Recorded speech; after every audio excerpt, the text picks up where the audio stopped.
Good morning. I hope you can all hear me good. Forgive my rugged hairstyle because I'm actually woken up like an hour ago or so and haven't really gotten to shower or anything. I wanted to talk to you about the recent article I read. Actually, this morning I read this about Ashwin Williams and a couple of other black coaches joining the Black Lives Matter movement, which is probably originated in America. Well, I understand. I'm all for Black Lives Matter.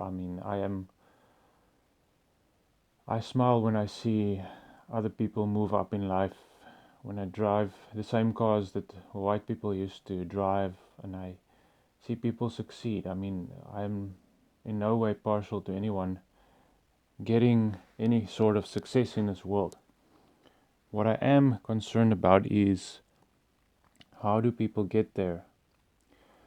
Because if you use violence and wrong ways to get to success, then you will actually short circuit your success. You will actually invite poverty in your life. And this is the danger what's happening to South African rugby. I'm not really a rugby fan at all. But the problem is that you're gonna usher in, just like the BEE equity movement or the policies of South Africa, the same thing is gonna happen when you try to rush success into a group of people that don't have the desire or the experience to be custodians of that very thing they want to be a part of. Everything that you want to drive a benefit from, you have to actually be a father too. Anything that nothing in life is for free. And this is what you need to understand about the Black Lives Matter movement, is they are really socialist in nature. You need to look at what they stand for. They are really just using the plea of the black people, which is a legitimate plea. They have been oppressed for a long time. They have been excluded, yes, in many aspects, but they use the plea of black people to further their agendas, which is really, the bottom line is to destroy the nuclear family, where the father is the head of the home and where the mother is the nurturer. They want to destroy and put upside down everything that we have known to be successful in society. They want to destroy and create broken homes and create a fatherless nation. They want to exacerbate the existing problems of society, which is fatherlessness. And that is really the bottom line. It's not about racial issues at the end of the day, although they use racial issues as a vehicle to further their agenda. And this is basically what socialism is. There is no such thing in this world as getting everything for free. When you use socialism as a vehicle to promote your short-term success, then what happens is that the oppressed will become the oppressor, the new oppressor. And in that way, you will in no way be any different than what the old apartheid government was in any fashion. You might deny this outright, but you currently, we are actually, the stats speak for themselves. People might attribute the crime rate to their poverty and stuff like that. But the crime rate is actually there because there are laws and there are people in charge of this country that do not execute justice in this country. It is not just because of poverty. Poverty plays a very small part of the crime rate in this country. It is actually because crime is encouraged in this country. But now let's get back to the rugby thing. The current board of directors and heads of rugby in South Africa, they have been custodians over rugby for a very long time. And yes, maybe we can say that it's unfair that it's only white people. I agree. There should be people that are capable from all walks of life. It shouldn't be just a white only thing. But is everything black and white?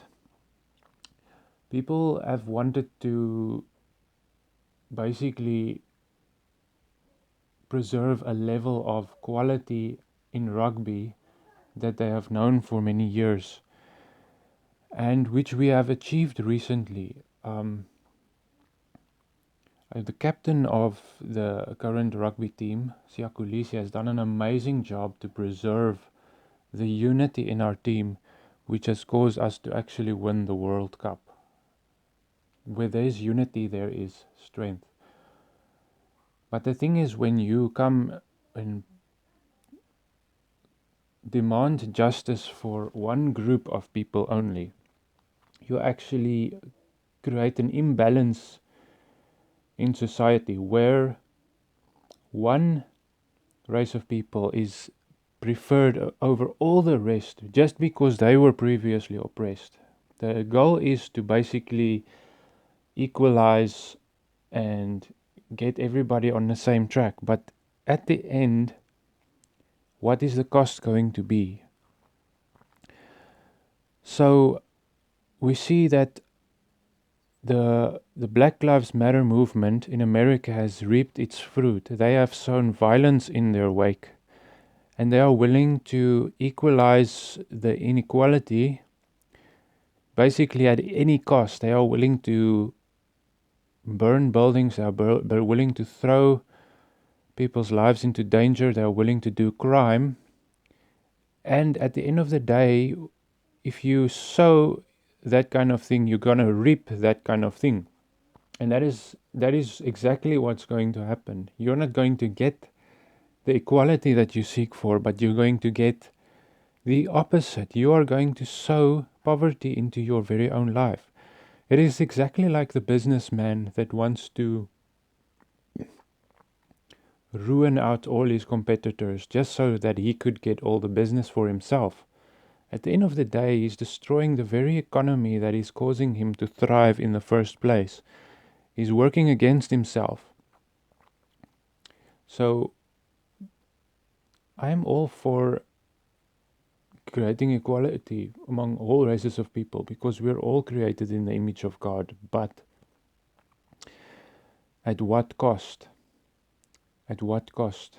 When you become selfish to such a point that you don't care about anybody else and you don't care what you do to get to that place, what you do to other people, then you're going to create a culture of chaos and disorder, and you're going to create anarchy in your wake. And what you're going to get is not good quality rugby. You're going to destroy rugby as we know it. I mean, let's look, for example, at Bafana Bafana. They cannot compete at a world-class level. I'm sorry to say this. It's not a racist thing to say. There's only money in Bafana Bafana. There's big money, but there's no talent. Rugby has both the talent to compete on a national and international level, not just in Africa, but internationally. And they have both also the money in it. They probably don't even have as much as money in rugby as they do in Bafana Bafana or soccer in South Africa for the matter. I mean, the money is probably much smaller, but they do have the money and they do have the talent. And they're trying their best to preserve whatever they have left of that legacy they built in order to... I'm not talking about the legacy of apartheid. I'm sorry to say this. You are taking my words out of context. They've built a legacy of good quality rugby. Regardless of who played in it, they've built a good quality legacy of rugby. And they don't want to see it go down in a year or 2 or 5. I mean, whoever wants to come along and proves themselves to build good quality rugby, not because of social structures or social differences or this or that or the other, or who said that and who was previously oppressed. At the end of the day, if you want to help build something, you gotta be contributing towards its success, and you gotta be in it for the success of the thing as a whole, not just yourself and your own glory. And you want to see yourself at the World Cup, just like Siagolisi and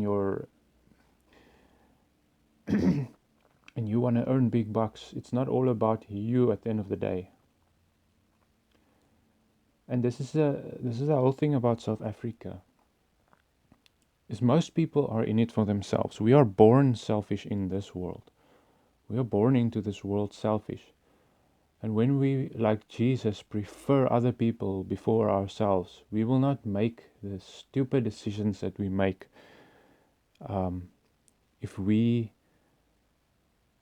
just don't care about the consequences of anything that we do without taking responsibility for our actions.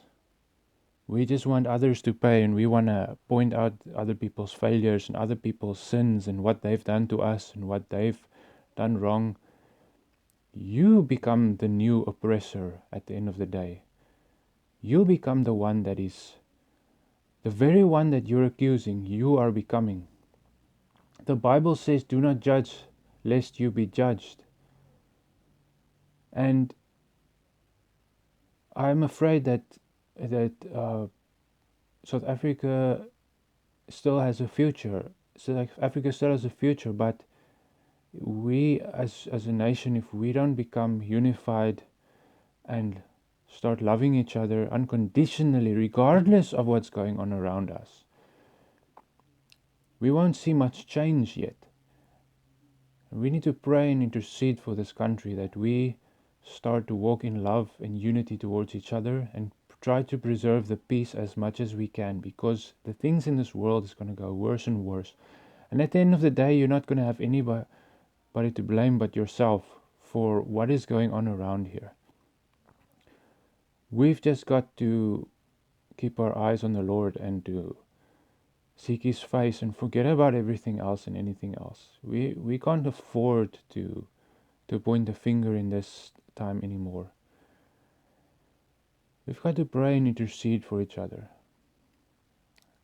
And that is what I have to say for today. I don't think I have anything else to say right now, but we'll keep in touch, and I hope you have a blessed day and you will prosper in everything you do. And I'll see you next time.